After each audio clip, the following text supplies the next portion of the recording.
We are autistic. When we were kids, we couldn't speak. In this world that was not made for us, art is how we thrive. Hi, I'm Carrie. Hi, I'm ManMan. I use they, them, theirs pronouns. We wanted to take some time to talk to you today about something called SM. And in the medical world, this stands for Selective Mutism. Actually, in 1877, a German physician was the first person to identify this condition, essentially that occurs when a child does not speak. And in the late 1800s, they believed that this was a choice and that certain children were choosing to not speak in situations because they clearly could speak in some situations. And actually, in 1980, there were a series of studies that were done, and it was sort of reinforced that this condition was a choice. Or I guess it wasn't even really considered a condition. It was just the child was choosing to not speak. And at that time, they changed the name to, or officially named this as elective mutism, because the kids were thought to elect to speak. And we wanted to talk to you specifically about this because both ManMan and I have SM. And in 1994, which was less than 20 years ago, right? Is that right? I'm doing the math wrong. 30. Oh, yeah. Less than 30 years ago, the thinking about this shifted, and we actually came to understand that kids are not making choices, that it is impossible for those of us who live with SM to speak sometimes. So in 1994, they changed the name to Selective Mutism. As I mentioned earlier, some of us with SM prefer to use the term Situational Mutism because the term selective still, the meaning is still unclear. So we wanted to each take some time to talk about what happens for us when we experience SM.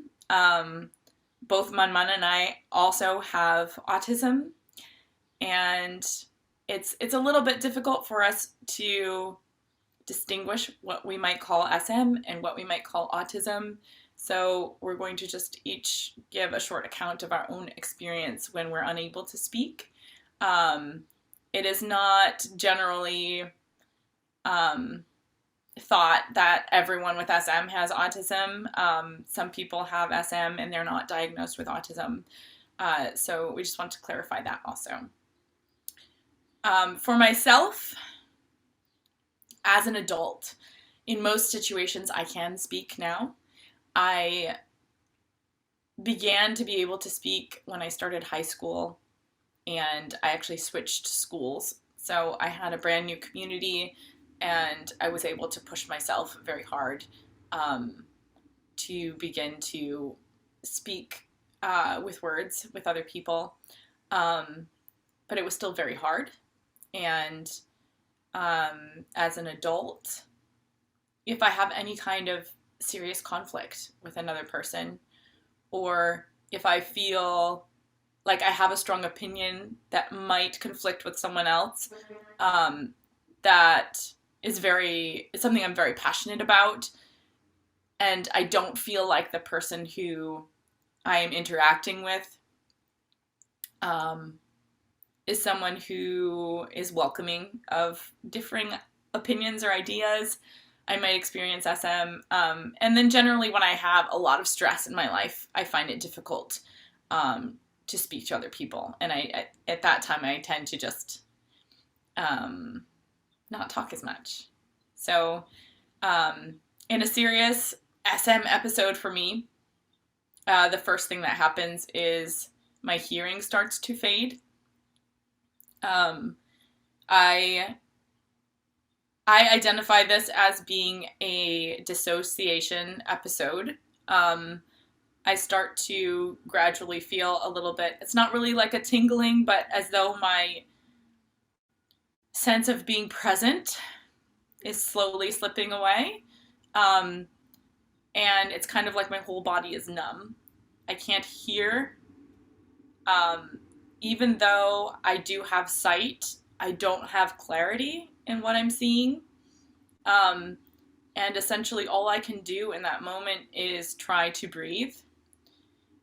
I often fail at that, which sort of heightens these symptoms. And essentially I just have to wait. And I don't know how I know when the situation is over. Maybe sometimes I don't. Maybe it's been long over for a while, but eventually my body sort of comes out of this sort of flight reaction and my senses gradually come back. And I don't have any knowledge of that conversation or what has happened. What I feel is a very strong sense of fear, and my body reacts in this way to protect itself. ManMan, maybe you want to explain what happens for you. Sure. Yeah, I remember in a lot of our conversation, I tried to remember what it was like for me as a child who didn't speak a lot. For my experience, I was a little different, like as in I actually could hear very clear every single thing's being said in the space, but there's so much that process in my brain. I could come up with all sorts of things that I want to say, but none of this could come out. None of it could come out. And as an adult, since I start understanding what selective mutism or situational mutism is, I started to take a step back to observe what happened. And because for years, like similar to with Carrie, I started having more ability to speak when I changed school in middle school. And it's almost like I'm a different person, and many of my relatives were really surprised to see that.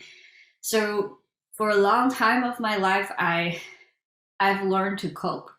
So I sort of disregard things happening to my body when I am like in the mode of just surviving. And to be honest, I actually find joy in public speaking, and I'm a teacher, facilitator. There are spaces that I really thrive and have a lot to say, but there are times that I would go into this survival mode that speaking becomes really hard. And more recently, I noticed that whenever I have to have conversation with a stranger, even just simple tasks like ordering ice cream or at getting on public transit, being having to communicate with the attendants, and or just some people started talking to you and on the street to try to promote you something to get you to sign up for something. I noticed that my body start to shrink. I noticed this tension start building on my shoulder, my neck, and I would have a million thoughts, and then again, none of it could come through. And I would start to retreat behind people that I know and it's always helpful if I know that these friends can do the talking. But then there are also situations that say if I have to really advocate for myself. I need to speak up for myself to get my needs met. Sometimes it's really difficult when I don't have a trusted relationship with the person that I'm communicating with. So what happened is I'm getting better at trying to advocate for myself, but then immediately I would just retreat. I would just say yes to everything after that. Whether or not like I get rejected or accepted, I would just like, oh yeah, everything is fine. And just to find my way to get out of the conversation as quickly as I can. And then I would feel really burned out about that after. Yeah, and it is like, as I'm learning both more about situational mutism and autism, it's hard for me to know. Like, I'm learning more to understand my reactions and my behaviors. There is just so much that both Carrie and I have been unpacking and learning, which is why we decided to start this channel, to utilize this as a space for us to unpack like the intersection of our neurodiversity and also our racial background. Sometimes we also start to unpacking like, wow, how does that work in the upbringing that we were surrounded by?